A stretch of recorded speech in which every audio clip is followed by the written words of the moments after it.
Circle with Paki and Chris, and today joining the circle, we're sitting down with NASCAR race car driver and owner of the Las Vegas Mini Grand Prix Family Fun Center. We've got Taylor Barton. So welcome to the circle. Welcome. Thank you. I just want to make it clear, I'm not the owner. God's the owner, and I'm just his humble servant, and we're family owned. It's me, my mom, and dad. So that's excellent. Yeah. Now, I know the first time we connected with you online, that was one of the first things you said. You said, what did you say? You said to me, I'm highly favored. What did you say? Blessed and highly favored. That was his response to us. The first time I reached out to him, I said, this is great, man. You got a great attitude. Well, hey, you got to, you know what I'm saying? And God woke me up another day. I'm breathing, got clothes to wear, house to live in, food to eat. I mean, I have breath another day. So it's a blessing. You know, I've been to India, I've been to Guatemala, Belize, and Mexico. I've been to Ukraine. I've been out of the country. So when you go over there and you actually see what's going on, it opens your eyes up to how good we really have it over here. For sure. You know, America doesn't have problems. I mean, if you look at it compared to the world, we don't have problems, you know? And so I just consider every day a blessing. And you know, I have my off days, but, you know, for most of the part, when you see what goes on over there and you see how good we have it here, it's truly amazing, the country we live in. For sure. You definitely 100%. But we want to first start off with, we were talking offline and Chris and you guys were battling about. So much battles. A little conversation. So you were a professional NASCAR driver. Yeah. What was that experience like? And was that one of like the ultimate goals for you, you know, growing up? Yeah, well, it came to be my ultimate goal. You know, sometimes as we're a kid, I want to be a garbage man or a police officer. You know, then I wanted to be a basketball player, but being a 5-foot white guy didn't turn out very well when you're playing against 7 feet guys. So, you know, I started out racing when I was young, 5 years old. I started out on dirt bikes, and then I got into racing Go Karts, and then I wanted to play basketball a little bit. And my dad told me one day, he goes, "You see that guy over there?" And I said, "Yeah." I looked straight up in the air. He goes, "That's who you're going to be playing against." I was like, "Oh, well, that's probably not the best thing." So I went back to racing, and then my dad sat me down one day and he said, you know, because he was doing all the work and I was just riding my bike around the pits and all that stuff. And he sat me down one day, I think I was about 14, and he said, "Do you want to come out here and just, you know, Sunday drive and just have fun? Or do you want to be a champion?" And of course, every kid, I mean, maybe some kids don't, but I was like, "Dad, I want to be a champion." And then he raised me differently from there to become a champion. The hard work, the mindset, the work that it takes to be put in there. And so over my career, I've won over 100 events. I've won races against Kyle Busch when he came out here and raced. And I was fully funded as a local driver, which is very rare. I was sponsored by the Palms and Brendan Theaters. We did the Transformer movie out here. I had some great sponsors throughout my career. I had Full Tilt Poker, which was an online poker site at the time, and then the Fed shut them all down because online poker was not legal, right? And that actually ended my career in racing. It took me quite a while to get them as a sponsor. And then I raced for them for about 2.5 years. And then when the Fed shut them down, God was taking me into a different path. And the last 4 years, I've been helping my dad run his company. So, but yeah, being a race car driver is, you know, some of the best times of my life, some of the best family moments. And it's you know, there's nothing like going 180, 190 miles an hour, especially when you blow a right front tire and hit the wall too. Yeah, that doesn't feel too good, right? Yeah, I can't even imagine dealing with that. Yeah, it's a lot of hard work. A lot of people don't know about racing is that, you know, in other sports, they have like high school team, a college team, and then a draft, right? In racing, there is no draft. Okay, some of your best NASCAR drivers are sitting at home because they don't have the money. It's the one sport, and maybe there's another one, but NASCAR talent doesn't guarantee you anything. Money does. If you ain't got the sponsorship money to go ride, you don't have a seat. And so, unlike in basketball, football, baseball, if you're good, They want you on the high school team. Or AAU or whatever it is. And now it's AAU, right? I'm getting a little old, no, I guess. So, I got you. And then you go to college, right? Or maybe not. You might just go straight to the pros. And then you go into the pros, right? Yep. And there's a draft. And so you don't even need a basketball hoop. A basketball hoop, we have them in all the communities. You go buy a basketball and you can practice all day long. Well, with racing, you need sponsorship. Whoever's going to pay that bill to race that car, if you wreck it, the engine, the tires, the crew, the traveling expenses, if you don't have that money to go racing, you're sitting on the sideline. Yeah, I was wondering that 'cause it's a very expensive hobby to have. It's not like you said, to be able to play basketball. And that's how do you have the funding to become good at that? That alone, to me, is like to even be develop that competitive nature in NASCAR. It seems like it's a lot of fundraising just to even practice at that point. Oh, it's tremendous amount of fundraising. And if you're not good at it, you're not going to get there, right? If you don't work hard. I mean, my dad said, hey, you want to go racing? You got to find sponsors. I don't have the money to pay for this thing. And just locally, back in 2005, when I was running a full NASCAR, we were spending about $70,000. This was in 2005. How many kids have that kind of money to go and put towards that? And then on the that's locally, and then when you go to the regional, you're spending anywhere from 400 to 800,000. Okay, and then once you get to there's 3 national levels, 3 touring divisions on the national level of NASCAR. The bottom one, you're looking at anywhere from $2 to $3 million a year to run in a good truck. Now, if you want to run in the back of the pack, that's a lot cheaper, and you know you're not going to get noticed or anything like that. But if you want to run up front, it's $125,000, $150,000 per race to do. So it gets That's pretty wild. That's there's extremely not, expensive. I wonder why the sponsors and like you said, the front of the pack. People want their brands, they want their name on the front of the back too. So that makes most a lot of the time, how kids are even getting to NASCAR is their dads are funding it. Yes, that's ridiculous. Yeah. I had no idea. And, it's I'm glad you're able to break that down for us because people are uneducated with that. Yeah. And, what's the biggest lesson you think you've learned competing in NASCAR, and you think that that's helped you now building your business? being able to self-examine myself. Okay. I think self-examination is very important to see where you're weak and where you can improve and get strong.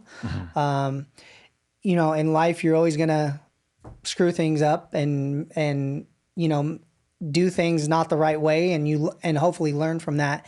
And it takes a strong-willed individual to be able to go with inside yourself and self-examine your thoughts, your actions, how you come across. And I think we need to do that until the day we die. And I don't think it's going to stop. You know, a lot of people don't want to go inside themselves. You know, that's why there's alcohol, there's drugs, there's sex, there's, you know, all kinds of stuff that we try to mask that pain. And I think in racing, I had to self-examine myself a lot. You know, what thoughts am I thinking? What am I putting out there? What kind of work ethic am I doing? Am I working on the car as much as I can? Am I going after sponsors as much as I can? Am I doing this? Am I doing that? And really pushing myself to live up to the full potential that God has put me on this planet to do. Yeah. And do you think, like, you know, coming from a competitive background or a competitive landscape like you have, and obviously that's something that you have to develop over time and learn and grow from and self-examine to kind of get to that next level, but then transitioning to a business where it is a lot more, you know, collaborative. You're working with people and team, and you kind of do have to put on a different face. Do you find that being a challenge in business where now everything is, I'm competitive, I want to beat you? Or did you have to kind of take a step back and like, look, we need to work together to figure this out? Well, as the leader, there's two folds to that. Yeah. One, to achieve success, you got to operate at a high level. And so your job as a leader is to help those people achieve the levels that they didn't think inside themselves are possible for themselves, and to work past their programs and their blocks that they have within inside themselves. And so a good leader helps people to do that so that you can get them at a level to where you want them to be and to where they want to be themselves. They just don't know it. Right. So good communication and teamwork is very important. However, as the leader on the other side, you set those standards, right? And you attract the people that comes to your place and that you want to surround yourself with. And some people get it and they continue their growth, and some people don't. And so, you give them many opportunities to be able to improve themselves and grow. And if they don't, then you have to dust your feet off and hopefully that you planted some seeds, and hopefully down the line, those get watered and grow somewhere else. It's like coach up or coach out. Yeah. We were talking about earlier, it was hire fast, hire slow, fire fast. Yeah, we were talking about that recently. It is true. You guys have been in business for 30 years. Yeah. Which is an unbelievable accomplishment to be able to do, especially in Las Vegas in a competitive area with all these amusement parks, and not talking about your competitors with the Wet n Wilds and all the Cowabungas and all these places. What's been y'all's secret sauce of being able to stay afloat? I mean, everybody in this room been to your business before. What's that secret sauce that you guys have been able to build there? Well, I think over the last 4 years, that secret sauce has changed because you do need to reinvent yourself and reinvigorate everything. My dad had a partner for 25 years in the business, and we just bought him out 4 years ago. Okay. And a lot of people don't know that. My dad was basically a working hand for 25 years. And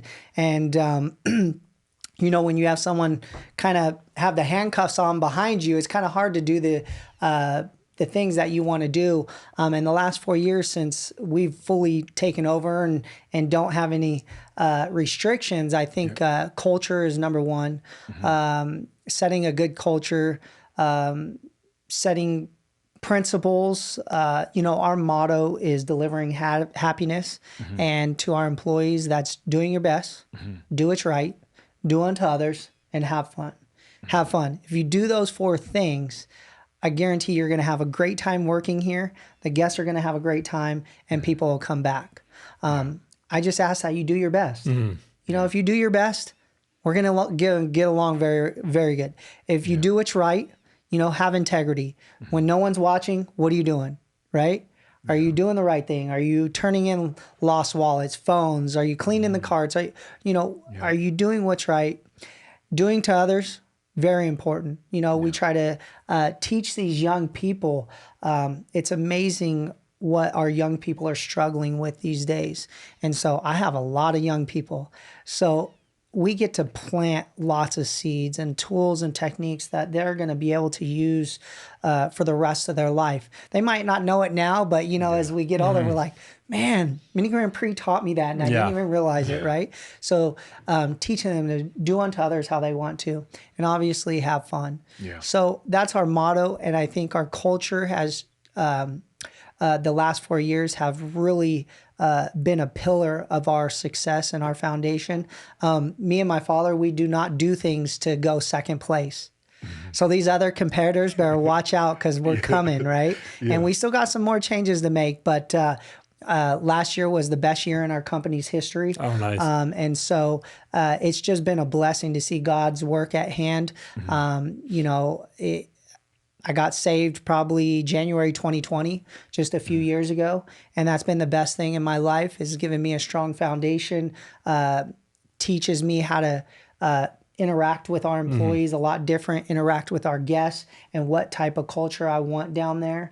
And when someone walks in, I want them to be blessed going in and blessed going out. And I want them to actually feel the love that we pour in every single day. Yeah.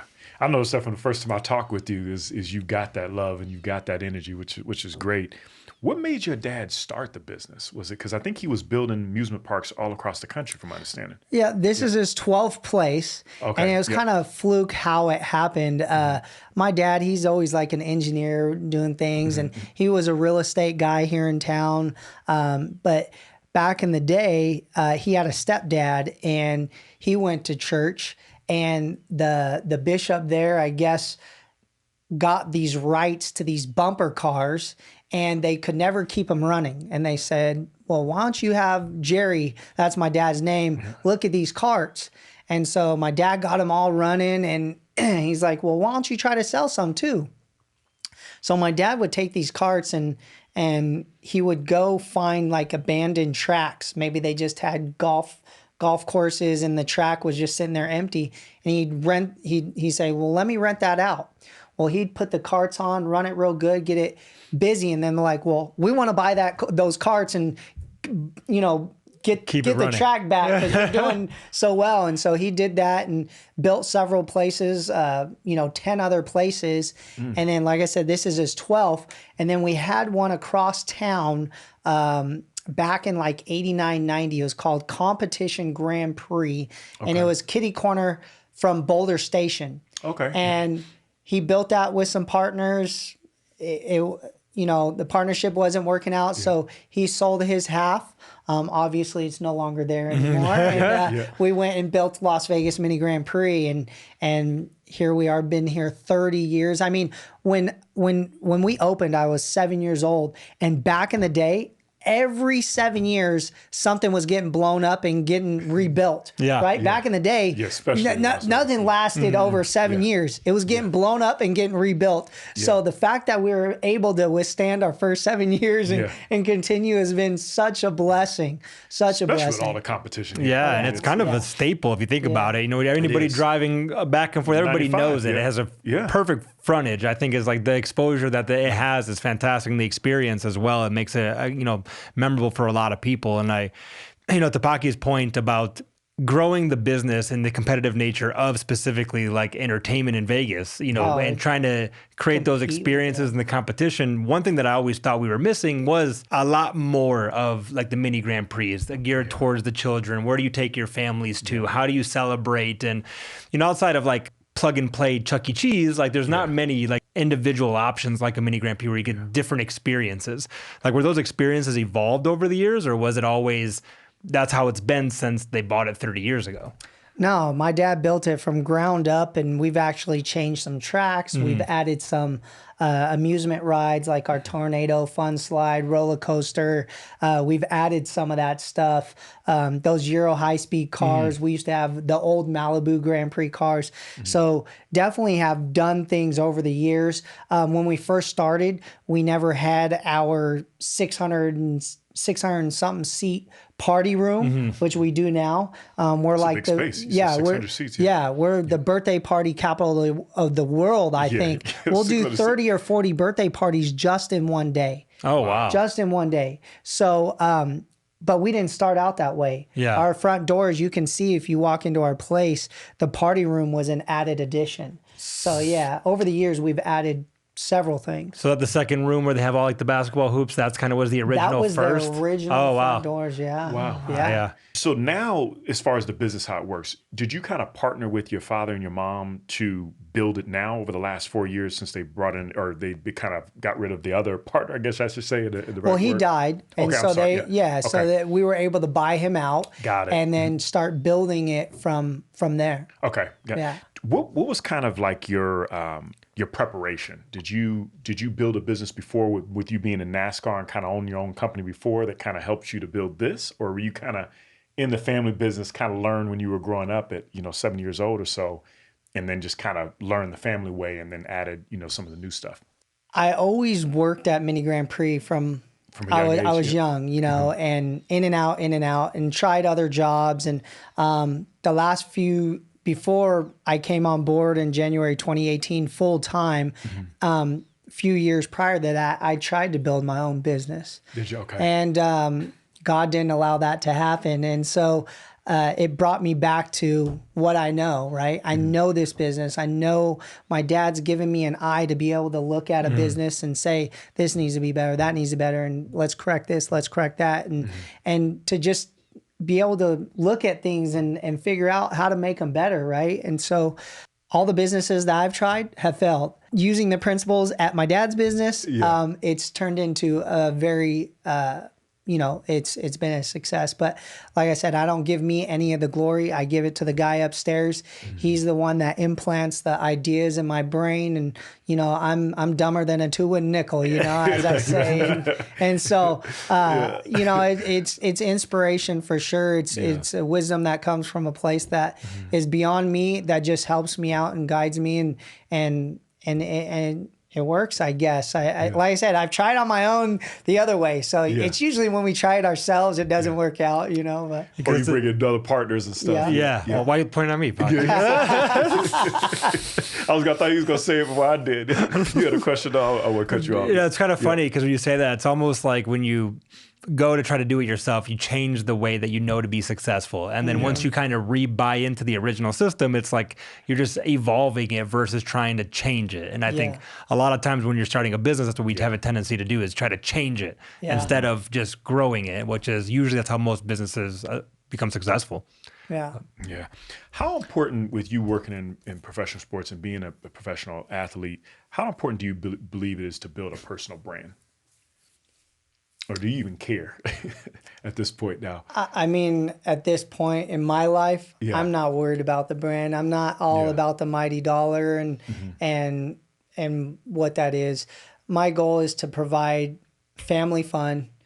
Even for corporate events, we started to get in the corporate space and good team building and stuff. I just want to see people have fun, put smiles on people's face, create a space where they feel safe and can kind of forget about what's going on in the world and come and have a great time. You know, me personally, get me out of the way and just let's just create an awesome space for people to come enjoy, get off their phones, interact with their families, eat pizza together and just have fun, I mean, there's nothing like seeing a crying kid leave. That's my best customer.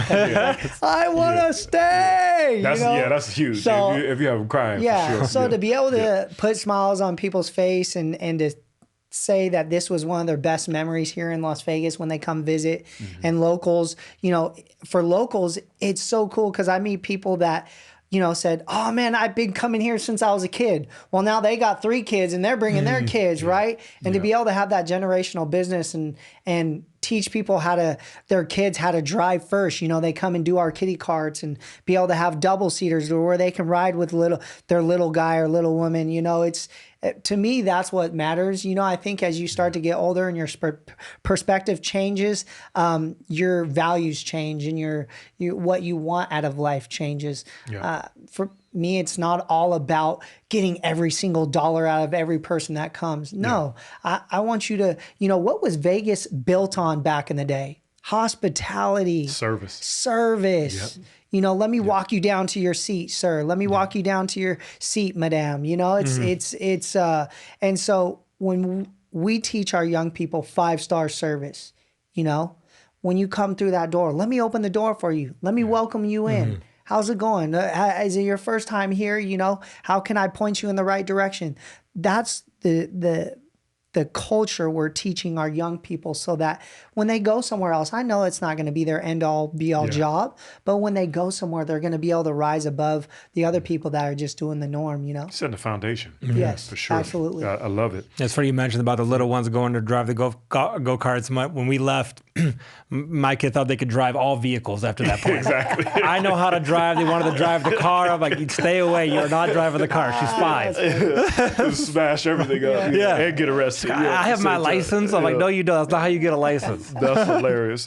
What's been some of the methods of promoting it? Have you guys just been like a word of mouth business, or have you guys had to really get into advertising and social media and all of that stuff to kind of stay afloat? Since in the 4 years we've tried a lot of things over the years. Of course, if you've been in business 30 years, word of mouth is huge for us. I think that's probably one of our biggest. Google has been a blessing to us, Google ads and stuff. And we've just started to dip into social media ads and stuff. So me and my dad are old school, right? I don't even know how to download music onto my phone. So are we in the dark ages about some things? I would say so. But if you provide a good service, the word of mouth is huge for us.